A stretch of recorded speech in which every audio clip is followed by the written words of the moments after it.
Hey Limiteers! This week the rules for Lorcana were released and we have some thoughts. We've studied the rules, played some games, watched a lot of games being played online, and gathered our thoughts. And we have 6 reasons why the rules make us really excited for Lorcana's release.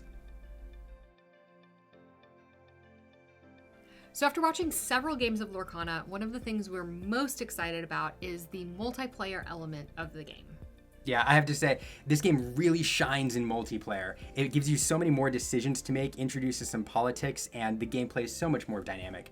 Yeah, absolutely. And, as you all know, here at the Limiteers, we're all about building community.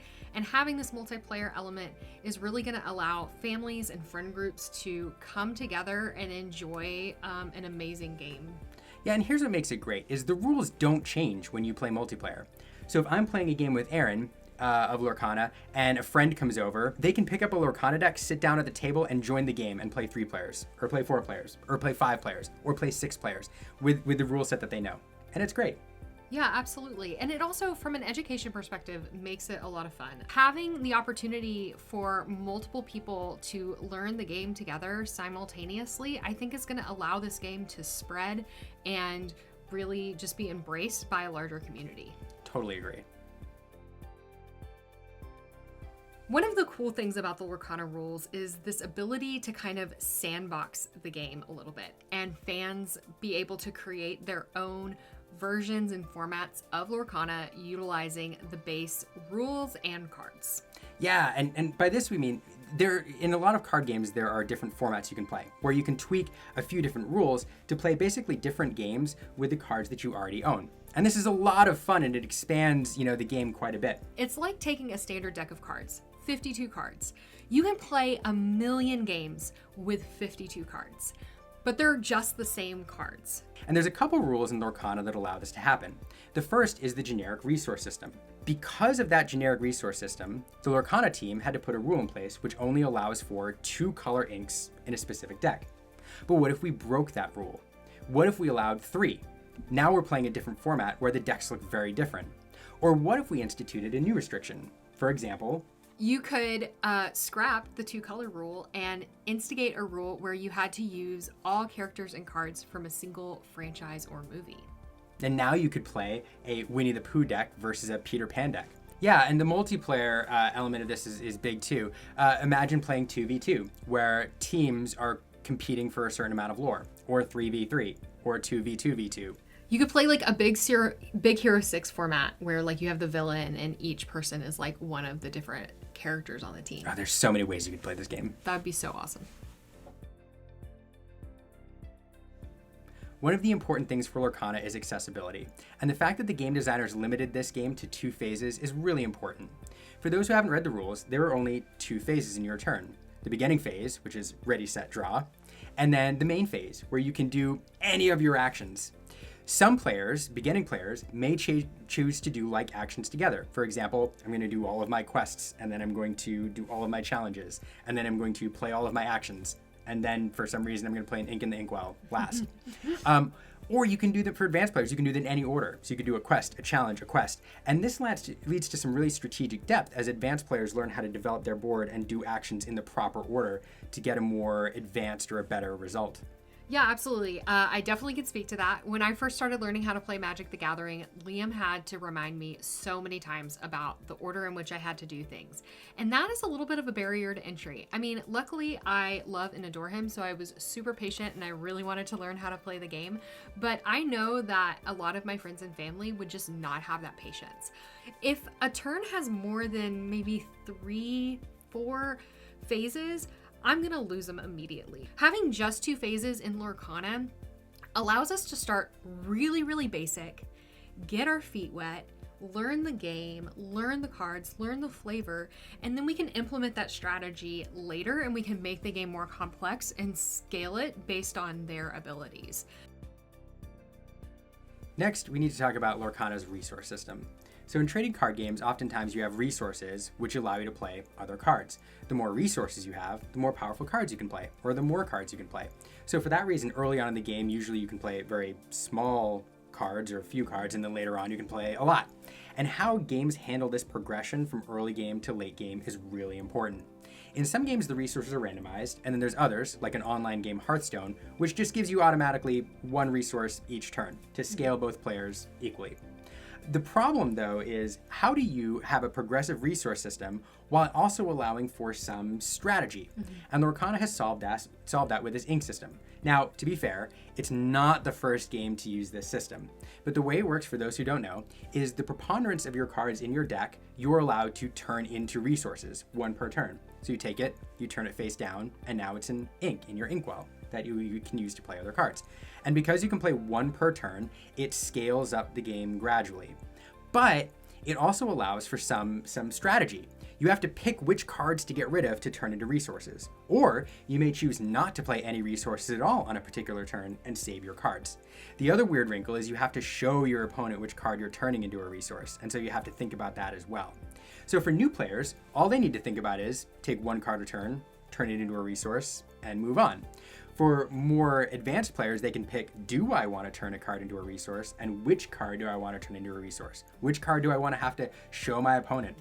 So when I was learning how to play Magic the Gathering, which I know we talk about a lot here, but when I was learning how to play Magic the Gathering, they have a very randomized resource system. So you may or may not draw a resource. There were only specific cards that can be used for resources.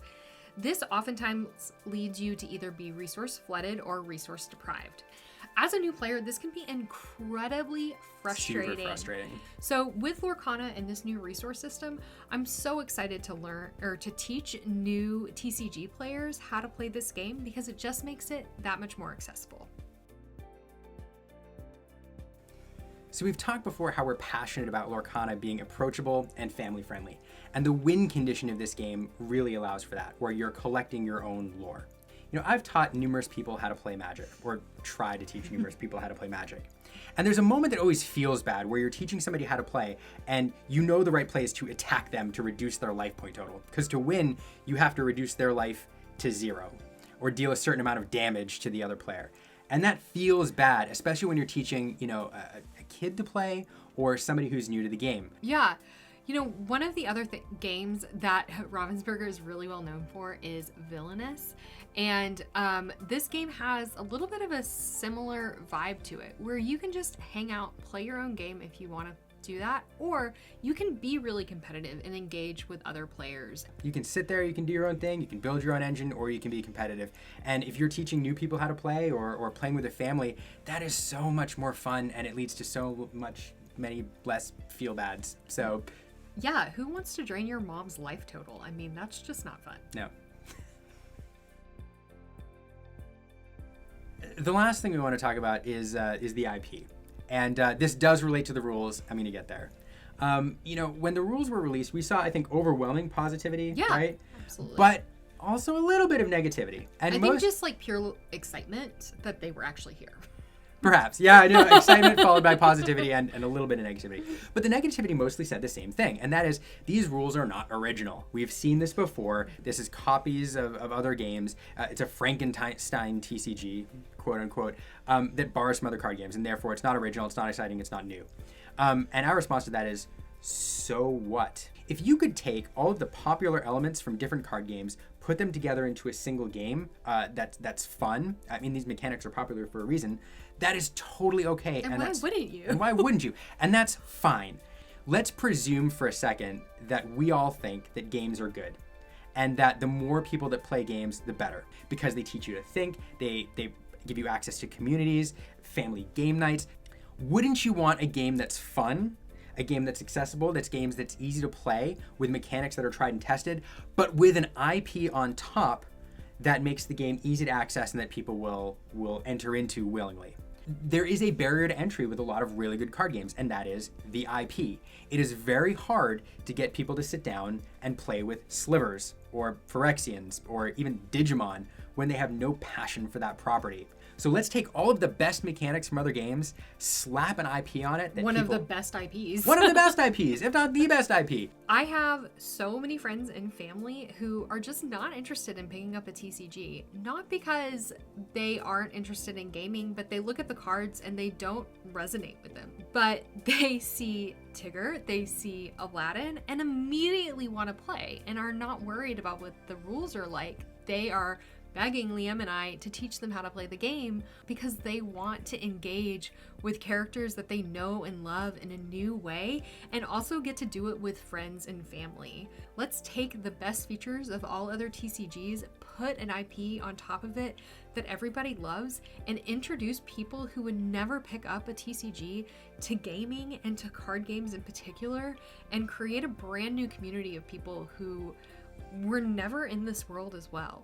Or before.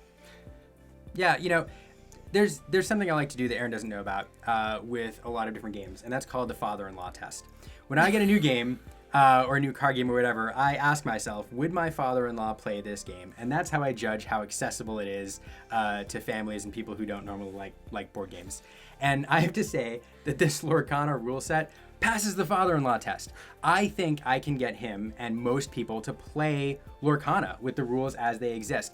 And more importantly, the IP is going to make them excited to play Lorcana. Initially, I think that this rule set is both accessible and allows for strategic depth. It allows for sandboxing and creativity. And overall, I mean, this will be a great release, I think. So Aaron, I have to ask, are we being too positive right now? I mean, maybe a little. But you know, over the next few months, more rules will be released, more cards will be revealed, and eventually I'm sure there's going to be something that we're not the biggest fans of, and we'll definitely let you know our thoughts then. That's true, but for now, things are looking good. Before we give you the obligatory like and subscribe pitch, we're running a Kickstarter. It has 7 days left as of the time of this filming. It's for this adorable playmat with these adventure mice designed by a freelance artist named Nana Key. You can use it for Lorcana, you can use it for Magic, you can use it as a mouse pad. Check it out in the link down below. Yeah, and now for the obligatory like and subscribe pitch. Just do it. Subscribe. Just subscribe. Just subscribe. Please, just subscribe. You know you want to. Please.